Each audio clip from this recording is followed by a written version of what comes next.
वो सवाल जिनका पूछा जाना बेहद जरूरी है। आज का सवाल उड़ती चिता को लेकर है। उड़ती चिता, आप कहेंगे कि भली ये क्या है? दरअसल इंडियन एयरफोर्स के मिग सीरीज के फाइटर जेट्स के लिए इन दिनों यही विशेषण इस्तेमाल हो रहा है। वजह क्या है, इसे हम विस्तार से अपने इस शो के दौरान आपके दिखाने वाले हैं, समझाने भी वाले हैं आपको इसके अलावा हम आपको ये बताने वाले हैं कि जब किसी फाइटर जेट में अचानक से खराबी आ जाए, जेट क्रैश करने वाला हो, तो आखिर के 4 से 5 सेकंड में पायलट के पास क्या क्या ऑप्शंस होते हैं। जोधपुर में MiG-27 के पायलट ने अपनी जान कैसे बचाई। इसके अलावा ये स्टोरी भी कि ग्वालियर में राफेल क्यों उतारा गया। हर सवाल का जवाब बारी बारी से। पहले जोधपुर फाइटर क्रैश।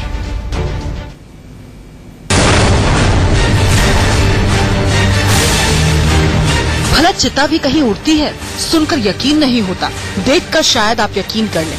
तो देखिए, 1 2 3 4 5 6 7 ब्लास्ट। उसके बाद ये फाइटर जेट आसमान में ही उड़ती चिता बन गया। अब 2 तस्वीरें एक साथ देखिए।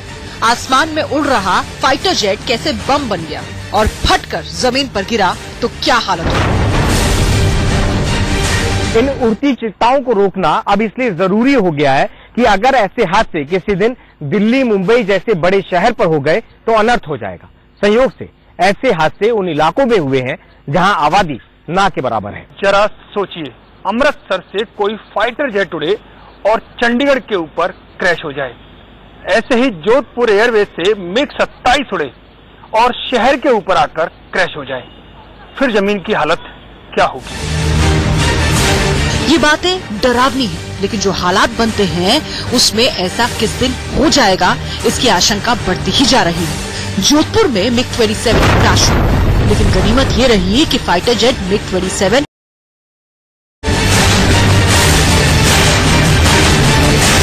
ऐसा क्यों होता है? फाइटर जेट जब क्रैश होते हैं तो इतनी देर तक क्या जलता रहता है?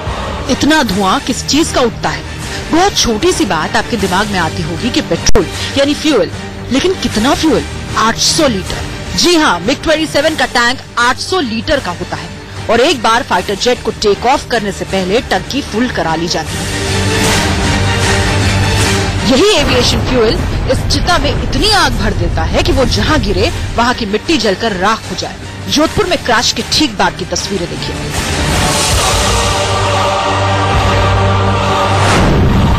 लेकिन अभी कई और बातें जानना जरूरी है, जैसे आसमान में ही फाइटर जेट अगर फट जाए तो पायलट का क्या होगा। जोधपुर हादसे में पायलट की जान बच गई क्योंकि उसे फाइटर जेट ने इजेक्ट कर दिया। सिर्फ भारतीय वायुसेना ही इनको एक अपग्रेडेड वर्जन है। इनके जो पुराने जहाज हैं वो फेज आउट कर दिए हैं। सिर्फ 2 स्क्वाड्रन है जिसमें सबसे नए एवियोनिक्स लगा रखे हैं, उनको हम यूज कर रहे हैं। ये भी करीबन 2-1 साल में फेज आउट होने की कगार पे हैं। परंतु आज का जो क्रैश हुआ है ये किसी भी जहाज के साथ कहीं भी हो सकता है। आप जानते हैं ये तो एक बॉम्बर जहाज है जिसको बहुत लो फ्लाई करना होता है और उस दौरान ये किसी बर्ड के साथ अगर इसका बर्ड इंजेक्शन इंजन में हो गया, सिंगल इंजन जो जहाज है, तो उसके बाद पायलट के पास और कोई चारा नहीं रह जाता इंजेक्शन के अलावा। दूसरा जैसे आपने कहा पुराने जहाज हैं उसमें कई टेक्निकल इश्यूज भी आ रहे हैं। इजेक्ट कर दिया मतलब खुद से बाहर कर दिया। 2 तस्वीरें देखकर आप और बेहतर तरीके से समझ सकते हैं। पहली तस्वीर में फाइटर जेट धू-धू कर जल रहा है। दूसरी तस्वीर में उसी फाइटर जेट का पायलट जमीन पर बेसुध गिरा पड़ा है। प्लेन ने इस पायलट को ऑटो इजेक्ट कर दिया, मतलब हादसे के ठीक पहले उसे फेंक दिया। ये कैसे हुआ? आपके घर में आग लग जाए, मेन गेट बंद हो, फिर भी आपके पास जान बचाने के लिए कुछ सेकंड होते हैं। नाव डूब रही हो, फिर भी कुछ समय होता है। लेकिन सोचिए, आसमान में 1500 फीट ऊपर अचानक से लड़ाकू जहाज का इंजन बंद हो जाए और जैसे ही इंजन बंद हुआ, जहाज बम का गोला बनकर धरती की तरफ बढ़ने लगे। मुश्किल से ऐसे में आपके पास 4 से 5 सेकंड होते हैं, कई बार तो इतना भी समय नहीं होता है। इतने में ही पायलट को पूरे केबिन की जांच करनी होती है। अगर डबल इंजन प्लेन है तो दूसरा इंजन स्टार्ट करना होता है, सिंगल इंजन है तो केबिन का इजेक्ट बटन दबाना होता है। ये सब होता कैसे है, और अगर फाइटर प्लेन क्रैश हो भी गया तो पायलट की जान कैसे बचती है, कितनी कीमती होती है, उसे भी समझिए।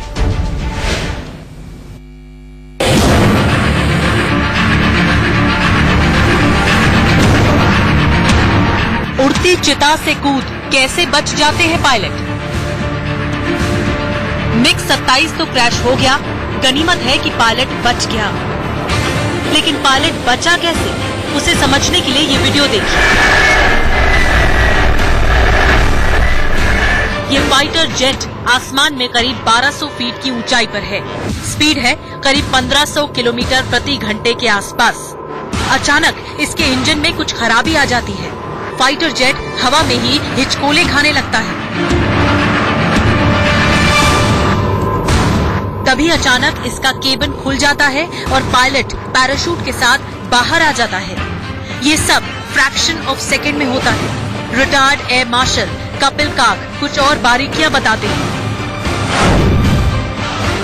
विमान के अंदर उसको देखना, उसको असेस करना, ये सेकंडों का काम है। ये आपको टाइम नहीं देता है, क्योंकि टाइम नहीं मिलेगा तो आप जमीन पर गिर के आएंगे। इसीलिए आपको उन 4 या 5 सेकंडों में ये एक इवैल्यूएशन करनी है कि क्या मुश्किल है, क्या प्रॉब्लम है, इंजन क्या है, आग लगी है, फ्लेम आउट हुआ है, कंट्रोल सर्विसेज में कुछ मुश्किल है, या कोई बर्ड हिट हुआ है। बर्ड हिट भी होता है, परिंदा भी टकराता है विमान के साथ, या कोई मौसम की वजह से हैं, कोई ऐसे क्लाउड में घुसे हैं, क्यूमुलोनिम्बस क्लाउड या खतरनाक थंडरस्टॉर्म क्लाउड, तो तब ये जल्दी से ये सिचुएशन अवेयरनेस होने के बाद वो खुद ही बटन दबाता है। मगर बटन दबाने के लिए, जैसे मैंने पहले कहा आपसे और समझाया दर्शकों को, कम से कम ऊंचाई होनी चाहिए। कपिल काक कुछ और बातें बताते हैं कि कैसे फाइटर जेट्स के केबिन में इजेक्ट बटन होता है, लेकिन इस बटन को दबाने का फैसला पायलट को करना होता है। जोधपुर में भी दोनों पायलट बच गए। बाद में उन्हें एयरफोर्स के हेलीकॉप्टर्स के जरिए अस्पताल ले जाया गया। वैसे इस तरह के हादसों में पायलट के बचने की संभावना बहुत कम होती है और यही सबसे बड़ी त्रासदी है,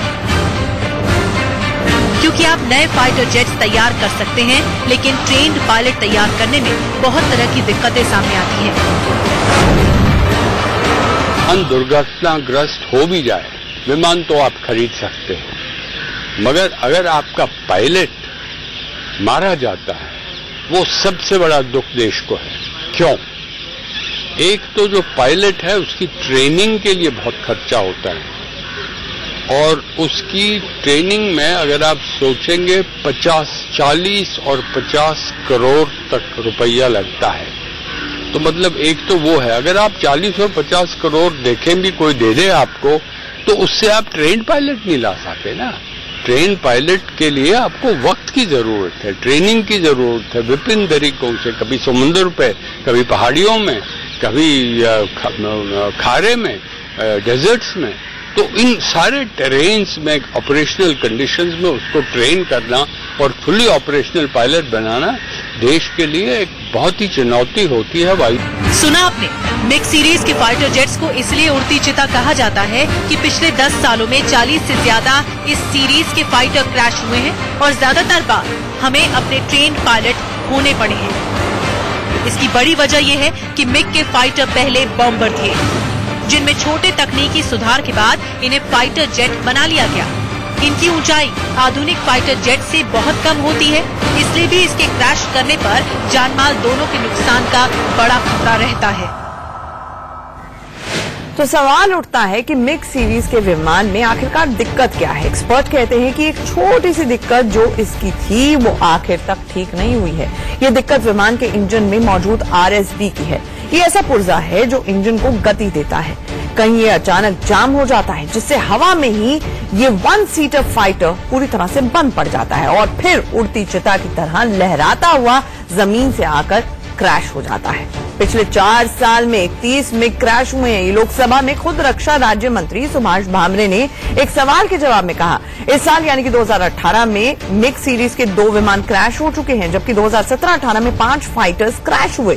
लगातार इस तरह की घटनाओं के बाद 1985 में शामिल किए गए मिग सीरीज के फाइटर जेट्स को फेज आउट करने की पूरी तैयारी है। अगले 4 साल में इन बम बरसाने वाले 1 सीटर फाइटर्स की जगह तीसरे जनरेशन के तेजस विमान ले लेंगे, जिसे भारत ने खुद तैयार भी किया है। फिलहाल भारत अपने 31 स्क्वाड्रन में से 10 में मिग सीरीज के विमानों को जगह दिए हुए हैं। जैसे जैसे तेजस का प्रोडक्शन होता जाएगा, मिग को फेज आउट कर दिया जाएगा। वैसे भी आज जोधपुर में हुए क्रैश के बाद 20 मिग 27 विमान ही इन्वेंट्री के तौर पर बच गए।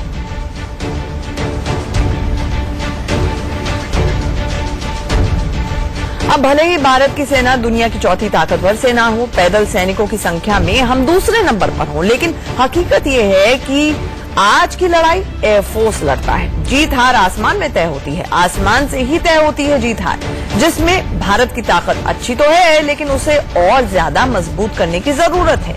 भारत के पास अभी कौन कौन से फाइटर्स हैं ये भी आपको बताते हैं लिस्ट के जरिए। सुखोई भारतीय वायुसेना का ये सबसे ताकतवर फाइटर जेट है। रूस के सहयोग से बने 146 सुखोई भारतीय बेड़े में हैं, 128 जल्द आने वाले हैं। मिग-29 सुखोई के बाद ये सबसे ताकतवर माना जाता है। एयरफोर्स ने इसे बाज का नाम दे रखा है। मिग-29 को अपग्रेड कर इसे और मारक बना दिया गया है। इसकी स्पीड भी 2100 किलोमीटर तक बढ़ा दी गई है। तेजस की बात करते हैं। ये देश का पहला स्वदेशी लाइट कॉम्बैट है। चौथी पीढ़ी का ये विमान 1 सीटर है लेकिन बेहद हल्का है और अपनी रफ्तार से दुश्मन को चकमा देने में माहिर है। मिराज एयरफोर्स ने इसे वज्र नाम दिया है। ये पहली पंक्ति का फाइटर प्लेन है। ये दुश्मन के इलाके में लेजर गाइडेड बम से हमला करने में सक्षम है। फिलहाल भारतीय वायुसेना के पास 41 मिराज हैं।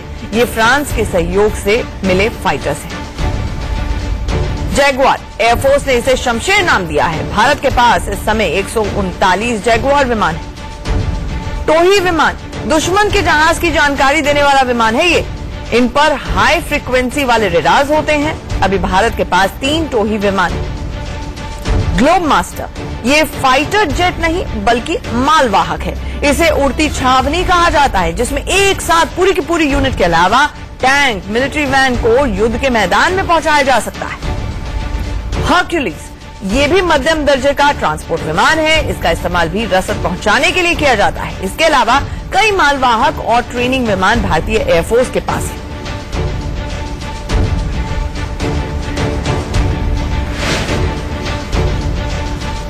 अब देश में राफेल की कीमतों को लेकर जारी राजनीति के बीच फ्रांस के 3 राफेल लड़ाकू विमान ग्वालियर एयरबेस पर उतरे हैं। माना यह जा रहा है कि इस दौरान भारतीय पायलट भी इस विमान को उड़ाने की ट्रेनिंग ले सकते हैं, जबकि फ्रांस के पायलट मिराज 2000 लड़ाकू विमान को उड़ाएंगे। मिराज भी फ्रांस से ही खरीदा गया फाइटर जेट है। माना जा रहा है कि जल्द ही राफेल की खेप भारत पहुंचने वाली है।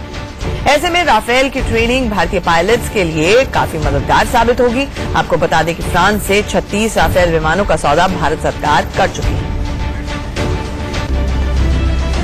देखिए, ये इसके 2 पहलू हैं। एक तो हमारे भारतीय वायुसेना के भी जहाज जो ऑस्ट्रेलिया में गए थे पिक ब्लैक के लिए, वहां से ये वापस आए हैं, तो इकट्ठे जहां पे उनका स्टॉप ओवर है।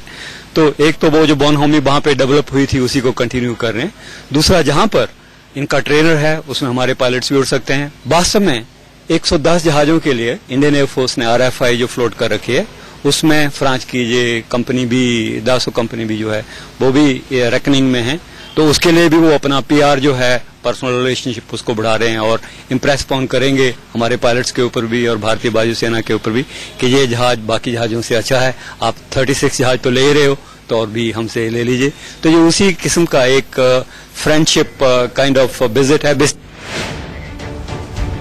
तो हिंदुस्तान के बेड़े में अब तक का सबसे ताकतवर, सबसे फुर्तीला फाइटर राफेल ही होगा, जिसकी पहली खेप जल्दी ही भारत पहुंचने भी वाली है। राफेल को गेम चेंजर क्यों कहा जा रहा है, इसे एक बार फिर से समझिए।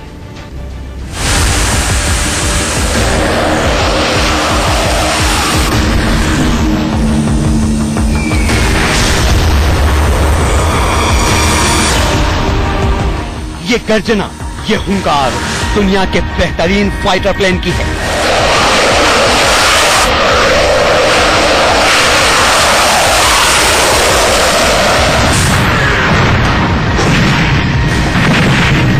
पेरिस आतंकी हमले का बदला लेने के लिए फ्रांस ने सीरिया के रक्का शहर पर ताबड़तोड़ हमले किए। 12 लड़ाकू विमानों ने 20 बम बरसाए। हर बम टारगेट पर गिरा। कुछ ही मिनटों में आतंकियों के बड़े साम्राज्य का सफाया हो गया।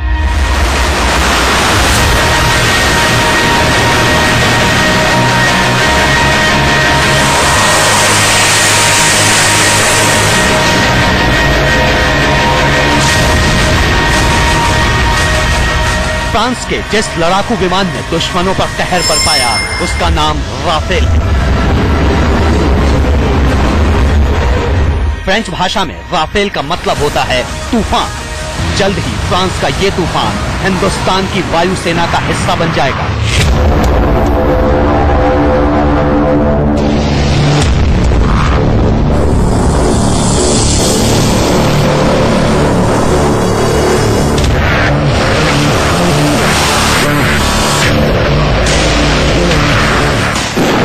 हिंदुस्तान आने से पहले ही सीरिया में राफेल का ट्रेलर देखकर पाकिस्तान और चीन की बेचैनी बढ़ गई है। पड़ोसी मुल्कों का परेशान होना लाजमी है।